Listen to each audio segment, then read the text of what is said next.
everyone. Pada penjelasan kali ini akan dibahas mengenai larutan asam basa, khususnya indikator asam basa dan juga perhitungan asam basa, pH asam basa ya. Nah, sebelumnya telah dijelaskan mengenai teori asam basa, sudah ada di videonya ya. Silakan kalian bisa cek linknya di deskripsi box ya. Nah, pada kesempatan kali ini khusus membahas tentang indikator dan juga perhitungan pH asam basa. Perhitungan pH pengenceran, perhitungan pH campuran, perhitungan pH netralisasi dan titrasi, linknya juga sudah saya taruh di deskripsi box ya, silahkan bisa dicek. Ya, tanpa berlama-lama lagi, langsung saja ke penjelasannya ya. Oke. Nah, kita telah mengetahui bahwa suatu larutan sifatnya bisa asam atau bisa basa. Nah, bagaimana cara mengetahui nilai dari pH yang menunjukkan suatu larutan tersebut bersifat asam atau basa? Ya, jadi untuk mengetahui nilai pH suatu larutan dapat dilakukan dengan menggunakan beberapa indikator ya. Yang pertama adalah indikator universal, ada indikator kertas dan larutan indikator. Kemudian pH meter dan juga indikator alami. Langsung saja kita ke pembahasan yang pertama ya.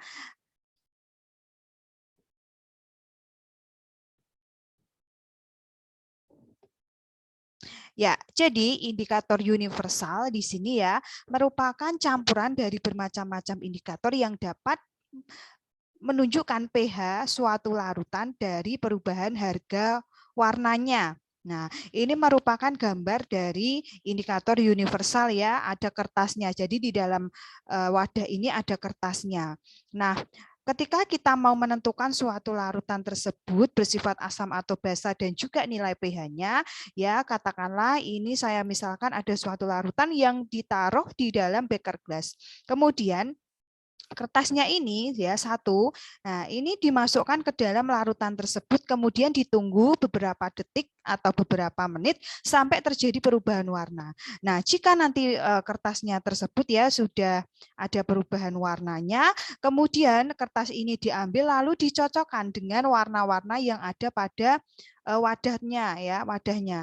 Nanti dicocokkan, oh ternyata warnanya sama dengan yang pH 3. Nah, misalkan ya, jadi larutan yang kita uji itu memiliki pH 3 gitu. Sehingga jika pH-nya 3 maka kita tahu ya bahwa larutan yang kita uji merupakan larutan yang bersifat asam seperti itu. Oke. Selanjutnya ada kertas lakmus ya, kertas lakmus. Nah, kertas lakmus ini ya merupakan kertas serap dan tiap kotak kemasan indikator jenis ini dilengkapi dengan ini ya. Jadi kertas lakmus ini ada dua, yaitu kertas lakmus merah dan kertas lakmus biru gitu. Nah, lebih jelasnya sebagai berikut ya. Nah, jadi ini merupakan kertas lakmus ya. Nah, misalkan nih ada suatu larutan ya. Ini merupakan larutannya yang kita uji katakanlah ya.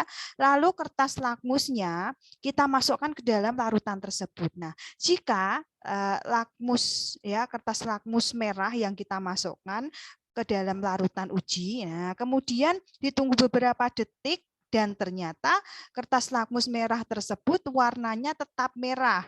Nah, tetap merah. Maka bisa kita simpulkan bahwa larutan tersebut itu merupakan larutan yang bersifat asam seperti itu ya. Kemudian misalkan nih tadi warnanya bukan merah ya tapi ternyata berubah jadi biru, bisa kita katakan bahwa larutan yang kita uji itu merupakan larutan yang bersifat basa. Nah, sedangkan misalkan kita menggunakan lakmus yang warnanya biru ya, ketika kita masukkan dalam larutan uji, ternyata lakmus biru kita masukkan lalu berubah warna menjadi merah. Nah, maka dikatakan larutan yang kita uji itu merupakan larutan yang sifatnya asam. Dan jika kertas lakmus yang kita masukkan itu ternyata warnanya tidak berubah atau tetap menjadi biru, nah berarti larutan tersebut itu sifatnya adalah basah gitu ya. Intinya adalah lakmus merah, lakmus biru tetap lakmus biru menjadi merah ya, itu merupakan larutan asam ya. Nah, bisa kita simpulkan. Lakmus merah ya berubah jadi biru, lakmus biru tetap biru. Nah, itu merupakan larutan basa. Sedangkan lakmus yang warna merah ya tetap merah, lakmus warna biru tetap biru, itu pertanda bahwa larutannya adalah bersifat netral seperti itu ya. Nah, selanjutnya ada indikator. Kalau tadi kan bentuknya kertas. Nah, ini bentuknya adalah larutan. Ya, indikator larutan asam basa merupakan larutan khusus yang digunakan untuk mengetahui sifat asam basa pada suatu larutan. Nah, ini macam-macam ya. Nah, biasanya yang paling sering kali keluar itu adalah indikator PP ya, PP atau fenolftalin ya, disingkat dengan PP. Nah, larutan PP ini ya, misalkan kita masukkan dalam suatu zat tapi kita tidak tahu larutan tersebut termasuk asam atau basa. Nah, ketika misalkan ini ya, misalkan larutan ini, kita nggak tahu nih asam apa basa. Lalu kita masukkan larutan PP ya, indikator PP. Ketika sudah dimasukkan, ternyata larutan tersebut bening ya, tetap bening. Nah, itu pertanda bahwa larutan yang kita uji itu sifatnya adalah asam. Nah, tetapi ya misalkan nih hasilnya bukan bening tapi warnanya adalah pink ya. Nah, seperti ini ya, katakanlah seperti ini. Nah, berarti larutan yang kita uji itu sifatnya adalah basa seperti itu ya. Nah, selain itu ada juga alat ya, alat yang digunakan untuk menentukan suatu larutan bersifat asam atau basa dan juga menunjukkan nilai pH-nya yang disebut sebagai pH meter. Nah, penggunaan alat ini dengan cara dicelupkan pada larutan yang akan diuji. Nah, maka pH meter akan muncul angka skala yang menunjukkan pH larutan tersebut. Misalkan ini ya, ini adalah suatu gelas kimia. Nah, di sini nanti ada elektroda, ini kan ada kabel ya. Nah, ini merupakan pH meter ya. Di sini ada kabel yang ada elektrodanya, lalu elektrodanya nanti diselupkan. Nah, nanti ditunggu beberapa detik gitu ya, detik sampai ya menit gitulah. Nanti di sini akan langsung muncul nilai pH-nya. Jadi lebih praktis gitu ya.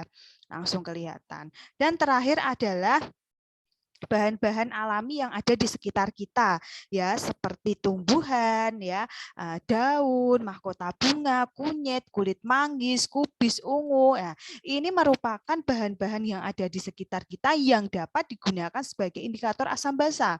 Nah, ekstrak atau sari dari bahan-bahan ini dapat menunjukkan warna yang berbeda-beda dalam suatu larutan asam atau basa ya. Nah, ini tadi ya. Nah, macam-macam. Oke, nah selanjutnya adalah perhitungan dari asam basa tersebut. Nah, suatu larutan asam dan basa itu sifatnya ada beberapa macam ya. Jadi ada larutan ya asam kuat, saya singkat AK. Kemudian ada juga asam yang lemah. Nah, ya. Selanjutnya ada lagi ya basa yang sifatnya kuat, saya singkat BK, dan basa yang sifatnya lemah. Nah, artinya bagaimana? Nah, di sini hubungan dengan kekuatan dari asam basa tersebut. Nah, untuk larutan yang bersifat kuat, jadi asam kuat atau basa kuat ya, ini dia jika dilarutkan dalam air atau pelarut ya, pelarut universal ya, dia akan terionisasi secara sempurna. Ya, jadi yang kuat dia akan terionisasi secara sempurna. Nah, katakanlah ini itu bisa asam kuat, bisa basa kuat. Nah, basa kuat ya. Misalkan ini asam kuat HCl. Nah, HCl ketika dilarutkan dalam air ini ya di sini ya, maka dia akan terionisasi secara sempurna. Artinya, jika dia terionisasi sempurna, maka HCl ini dia akan menjadi ion-ionnya semua ya. Semua dari HCl ini akan terion menjadi ion-ionnya yaitu H+ dan juga Cl min. Nah, seperti ini ya. Jadi di sini ada H+, banyak sekali, C-elemen banyak sekali. Nah, karena HCl atau asam kuat dan juga basa kuat ini terionisasi sempurna atau semua ion-ionnya ini terion, maka di sini dia bisa menghantarkan arus listrik, ya, bisa menghantarkan arus listrik.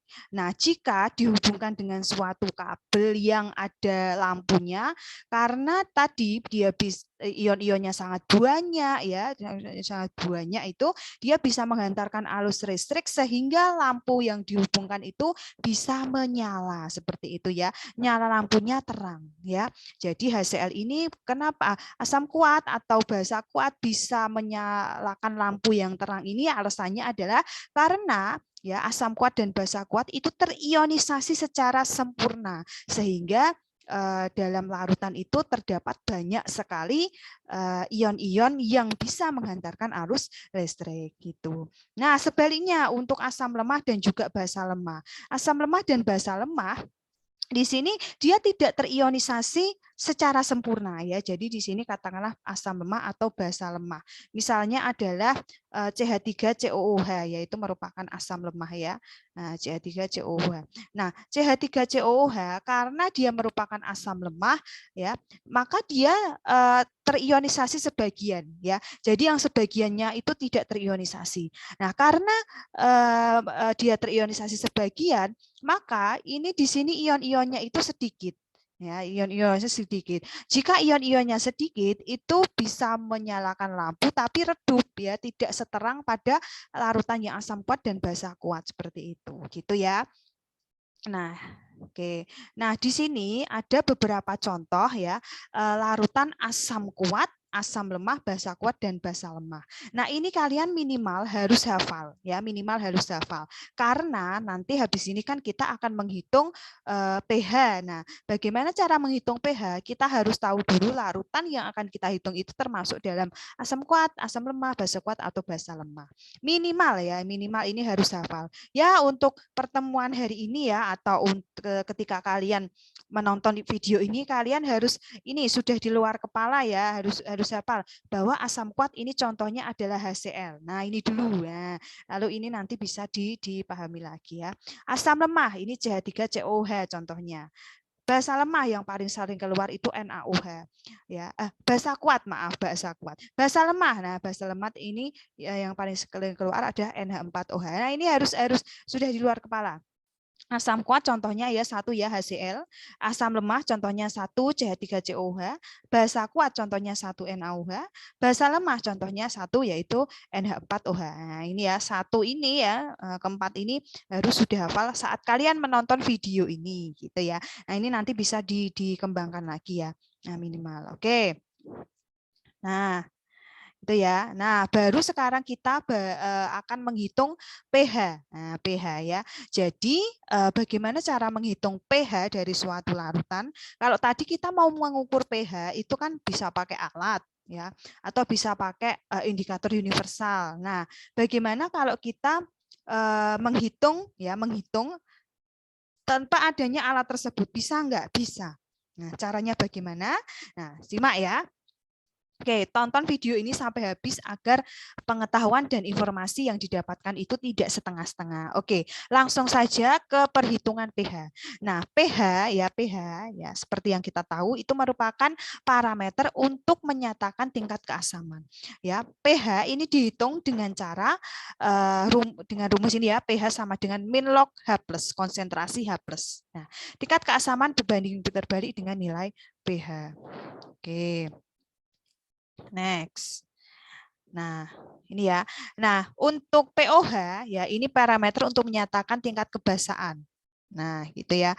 Nah, jadi nanti ketika suatu larutan yang akan kita hitung pH-nya itu merupakan larutan basa, kita tidak boleh langsung menghitung pH-nya, tapi menghitung dulu pOH-nya.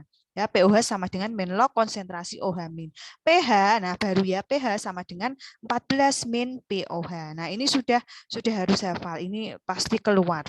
Baik di ujian sekolah, ulangan, PHB, PAS, UTBK, masuk perguruan tinggi, bahkan nanti ketika kuliah itu akan keluar. Nah, ini ya. Nah, jadi di sini harus tahu terlebih dahulu yang namanya autoionisasi air ya.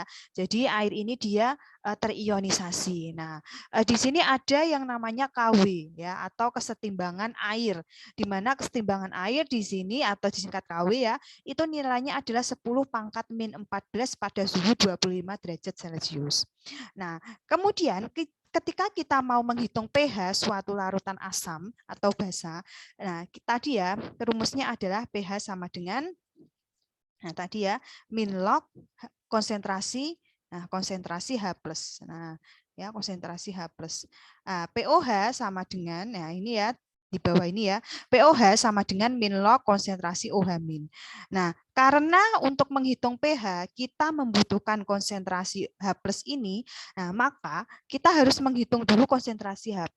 Ketika menghitung konsentrasi H+, ini tidak boleh sembarangan, tetapi harus tahu dulu larutan yang akan kita hitung termasuk ini asam kuat atau asam lemah atau basa kuat atau basa lemah karena rumusnya berbeda-beda gitu.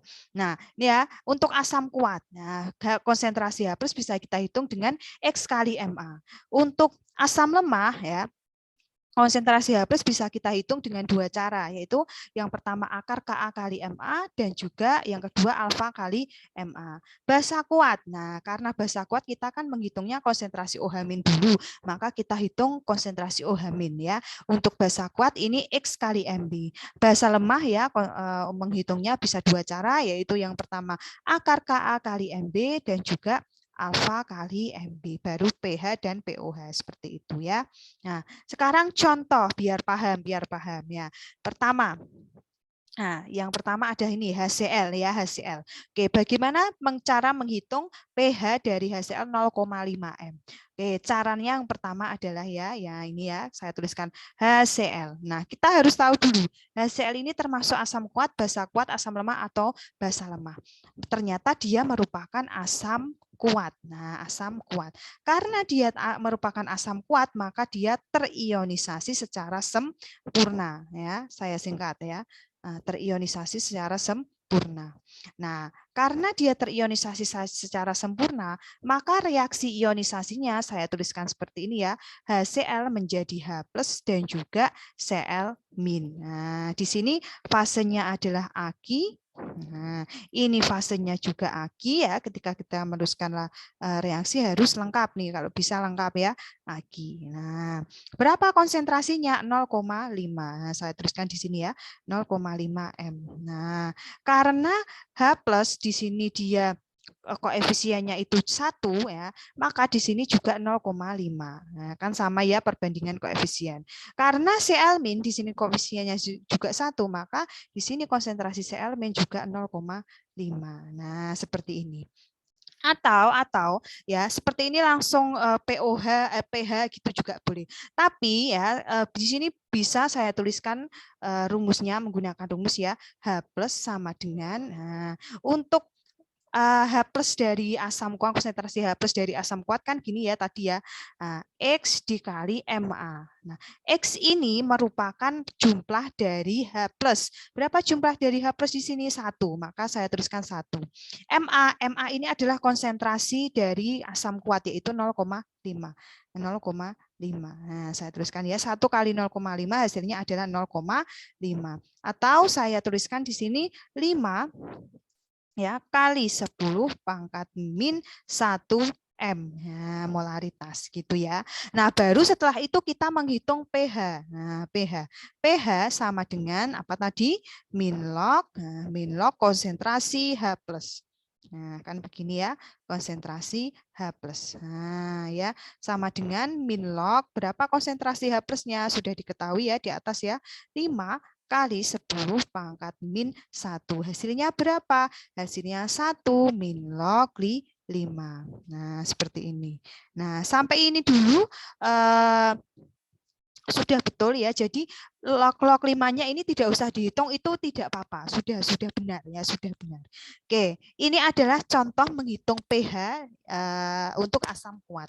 Nah, sekarang bagaimana menghitung pH untuk asam untuk basa atau asam lemah ya yang lemah. Oke, saya berikan contoh. Nah, katakanlah ini ya, BaOH 2 kali 0,4 M.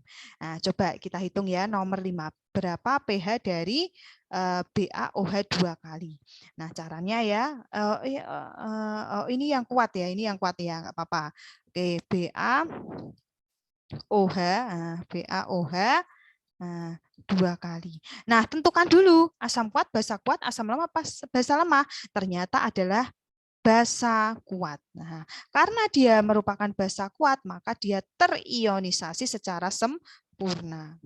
Oke, gitu ya, saya singkat. Nah, oke, maka reaksi ionisasinya saya tuliskan di sini ya. BaOH 2 kali. Nah, 2 kali terionisasi sempurna. Jadi Ba2+, Ba2+ dan juga 2OH-. Nah, begini ya. Nah, ini aki. Nah, ini juga aki fasenya ya. Ini juga aki. Nah, ya. Oke, nah, kemudian BaOH 2 kali di sini konsentrasinya adalah 0,4.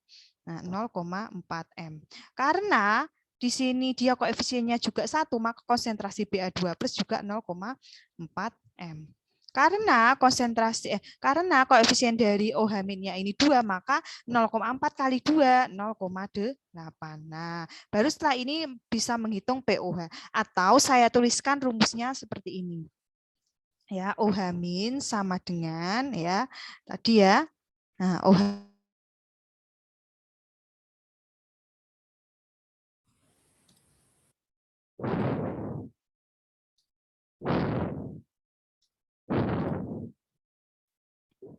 Nah, oke, jadi lanjut ya tadi ya. Konsentrasi dari OH-. Oke, OH-. Sebentar saya ambil.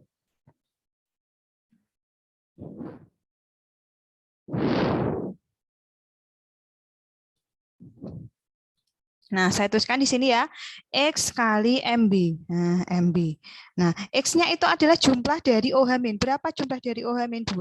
MB adalah konsentrasi dari asam kuatnya, yaitu 0,4. Nah, maka sama dengan ya 0,8. Atau saya tuliskan di sini 8 kali 10 pangkat min 1 M. Nah, gini ya. Nah, lalu kita menghitung POH. Nah, POH sama dengan min log konsentrasi OH min. Nah, konsentrasi OH min di sini 8 kali 10 pangkat min 1. Nah, jadinya hasilnya adalah 1 min log 8. Nah, baru kita menghitung pH. Nah, pH sama dengan untuk yang basa ya 14 min POH.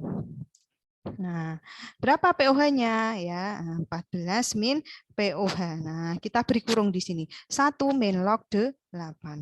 Nah, ya. Hasilnya adalah 14 min 1 itu 13. Nah, di sini min, hasilnya plus ya. Plus log 8 gitu. Nah, gini ya. Itu merupakan contoh menghitung pH larutan asam dan basa. Nah, biar lebih paham. Nah, ini saya beri contoh ya, beri latihan ya. Coba kalian kerjakan nomor 1, 2, dan 3. Lalu jawabannya bisa dituliskan di kolom komentar. Oke, sampai itu dulu mungkin untuk penjelasan kali ini biar tidak terlalu panjang ya videonya ya. Maka penjelasan yang lain akan dijelaskan pada video selanjutnya gitu ya. Silakan bisa subscribe terlebih dahulu jika memang video ini bermanfaat, memberikan pengetahuan baru dan pengetahuan untuk mengingat juga ya. Silakan boleh subscribe, tekan juga tombol suka dan share ke teman-teman kalian agar kita bisa belajar secara bersama-sama. Oke, terima kasih, sampai berjumpa di video selanjutnya. Bye bye.